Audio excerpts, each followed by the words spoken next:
que é a lei de Deus, que foi desprezada pelos sacerdotes, pelos falsos profetas, e por isso que levou os filhos da igreja à derrota e tem levado até hoje.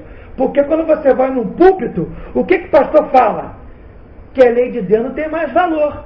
Não é de se espantar que a igreja de Cristo esteja vivendo em confusão, nessa Babel. Mas vamos continuar aqui no versículo. Então, continuando. Se ensinaria o conhecimento? É uma pergunta. A quem se ensinaria o conhecimento? A quem? Aos meninos na fé? Ou aos maduros na fé? Continuando. E a quem se daria a entender o que se ouviu? A quem se daria a entender? Acaso os desmamados e os que foram afastados dos seios maternos? Meu irmão, a palavra de Deus não é para menino. A palavra de Deus não é para criança. Você não sabe nem o beabá básico. Deus escreveu os seus mandamentos com seu próprio dedo. Se você despreza isso, meu irmão, se você não aceita isso, se você não se enquadra nisso, como que você se considera um servo de Deus? Hein? Nós lemos em Pedro que a palavra foi inspirada por Deus, não por vontade humana. Mas existe uma passagem nas Escrituras que não foi inspirada por Deus.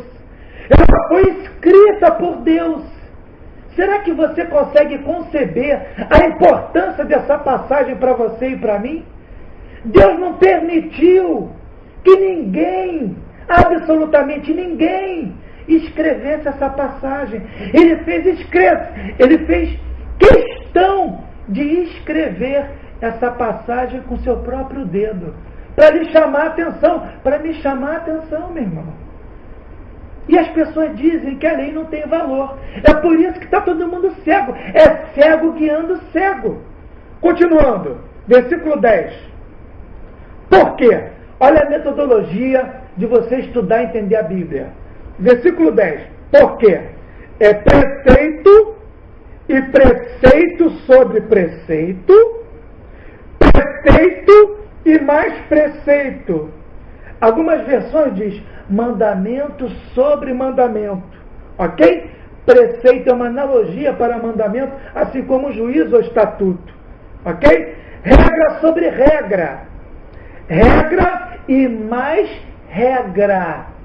Um pouco aqui e um pouco ali. É assim que você entende a Bíblia. Você se depara com o texto. Não compreende aquele texto, você vai ser levado por Deus, na própria Bíblia, a um outro texto, para que possa compreender aquele primeiro texto que você não compreendeu. É assim que você vai entender a Bíblia. Não é alguém lhe explicando a Bíblia, não. A Bíblia se auto-explica. Ok? Versículo 13. Está escrito: assim, pois, a palavra do Senhor lhe será preceito sobre preceito, mandamento sobre mandamento, regra sobre regra, regra e mais regra. Lembram quando Jesus falava, em verdade vos digo? Vocês lembram disso? Toda vez que Jesus falava assim, era porque vinha algo extremamente importante e que Jesus queria dar ênfase. Por isso que ele falava dessa maneira. Ok? Então, aqui a Bíblia está dizendo, regra sobre regra, um pouco aqui, um pouco ali. E lá no final, para que vão e caiam para trás. Quem vai cair para trás? Quem não segue essa metodologia bíblica. E quebrantem, se enlacem e sejam presos. Se você não usa essa metodologia bíblica, os falsos profetas, os falsos servos, eles vão lhe enganar, assim como Satanás enganou a Eva. Não é porque as pessoas falam algumas verdades que você vai crer que aquela pessoa é de Deus. Satanás misturou a verdade com a mentira para tentar enganar Cristo. Foi assim que ele enganou a Eva. Não é assim que ele usa, não é a palavra que ele usa.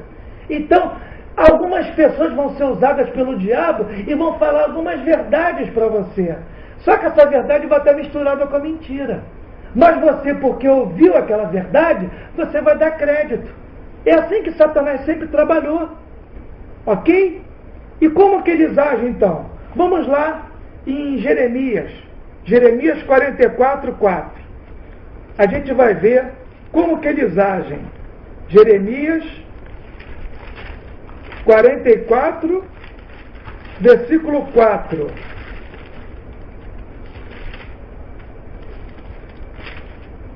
Está escrito: olha como é que Deus envia os seus servos, os profetas. 44:4.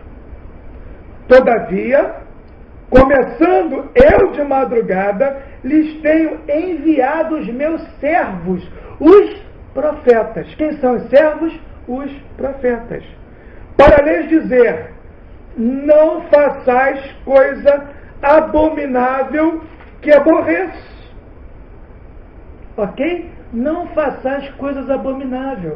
Esses são os servos.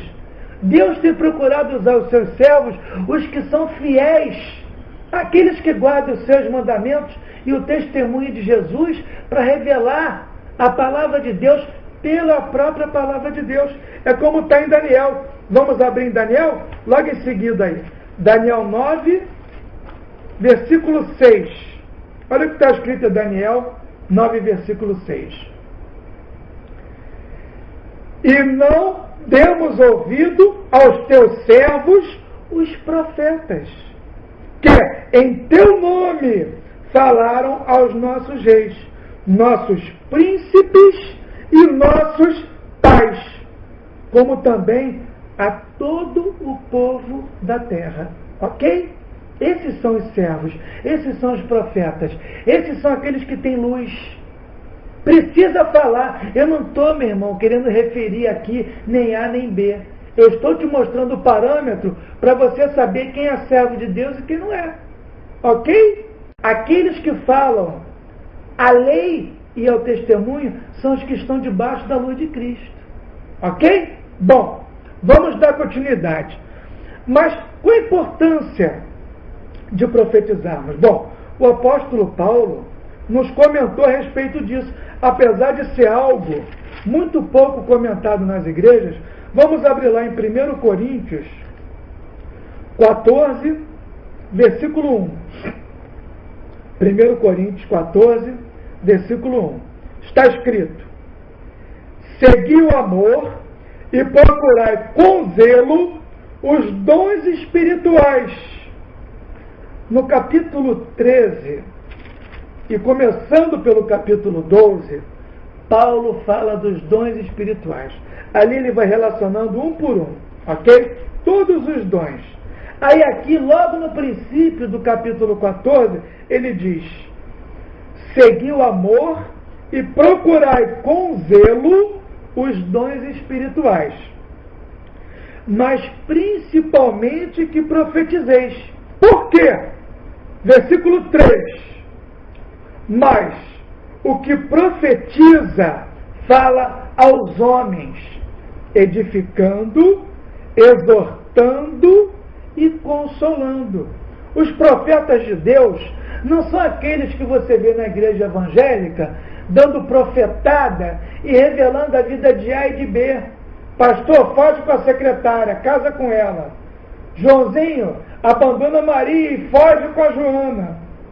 Joaquim, sai do teu emprego e fica desempregado porque você vai ficar rico. Meu irmão, isso não é profecia, meu irmão. Isso não é profecia. Profeta ou profetizar é edificar, conforme está no versículo 3, exortar e consolar. Isso aqui é profecia. Ok? É você falar da palavra de Deus, mas você falar da palavra de Deus pela própria palavra de Deus, não pela tua cabeça. Entendeu? E aí vamos agora, lá no versículo 8. E aqui vai explicar a importância de profetizar, ou de edificar, exortar e consolar pela palavra de Deus. 1 Coríntios 14, versículo 8. Está escrito: pois também, se a trombeta der o som incerto, quem se preparará para a batalha? Meu irmão, se estão dizendo para você mentiras, se estão te enganando, se estão dizendo que conhece muito o que vai acontecer, mas não explica a Bíblia, pela Bíblia, estão te dando um sonido errado. Meu irmão, você já serviu o exército? De manhã tem o toque de despertar, não tem? Na hora do almoço tem o toque do almoço. Depois tem o toque de exercício físico. Se você for para a guerra, tem que tocar a trombeta com sonido de guerra. Ok? Se falecer alguém, tem que dar o sonido fúnebre. Meu irmão, imagina se na hora de despertar você escuta a trombeta tocar para você ir para a guerra, como é que você vai acordar? E se fosse o inverso? Tem que dar o sonido certo. Como está lá em Ezequiel 33, tem que dar o sonido certo. Porque é como está dizendo. Se a trombeta der o som incerto, quem vai se preparar para a batalha? Estamos com uma batalha diante de nós, meu irmão. Ok? Você tem que saber o sonido correto. Você tem que entender pela Bíblia qual seria esse sonido. Ok? Bom, e o que está acontecendo hoje? Vamos lá em Jeremias. Você vai entender agora o que está acontecendo hoje. O sonido, porque Satanás está tentando trazer confusão. Lembrando que Babilônia, que Babel, é confusão, para confundir as pessoas. Jeremias 14, versículo 14. Está escrito: Disse-me o Senhor, os profetas profetizam mentiras em meu nome. Nunca os enviei. Lógico, se o cara não crê nos mandamentos de Deus, se ele não aceita, se ele não guarda, se ele não é um servo, como que ele pode ser enviado por Deus? Hein? Então está lá, nunca os enviei, nem lhes dei ordem, eles não se submetem a mim, nem lhes falei. Visão falsa, adivinhação, vaidade e o engano de seu íntimo é que eles vos profetizam. É o que mais está acontecendo, meu irmão. É o que mais está acontecendo hoje.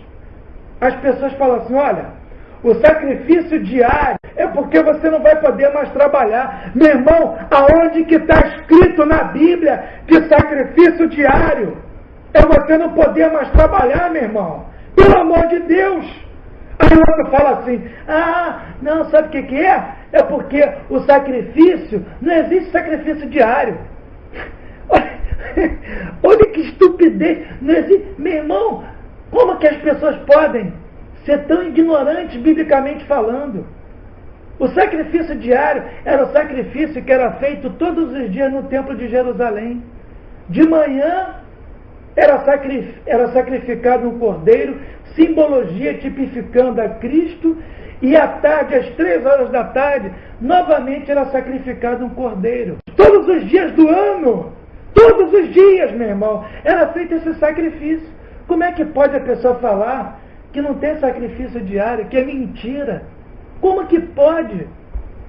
Uma pessoa que se diz há tanto tempo, sendo luz para o meio evangélico, luz para os cristãos, revelando o oculto. Meu irmão, Jesus disse, eu sou o caminho, a verdade e a vida. Se você trocar a verdade, você pode trocar por Jesus, não pode? Jesus não é verdade? Você seguiria alguém que usaria a seguinte expressão, Jesus oculto? Você seguiria alguém? Jesus oculto? Para pensar. Meu irmão, os cílios, eles estão tão próximos dos nossos olhos que nós não percebemos. Você já parou para imaginar isso? Se a verdade está oculta, como é que eu posso ser ajudado? Você já parou para pensar isso? Será que você não reflete, não analisa o que está acontecendo, meu irmão? Essa semana agora me ligou a irmã Marise, lá de Campos, desesperada, em prantos, dizendo que não sabia mais o que acreditar, porque a Bíblia não valia mais nada, agora dizem que a Bíblia vale. Meu irmão, pelo amor de Deus, para de fazer como Eva. Se você ficar contemplando o mal, você vai ser transformado no mal. A Bíblia diz que nós somos transformados por aquilo que contemplamos.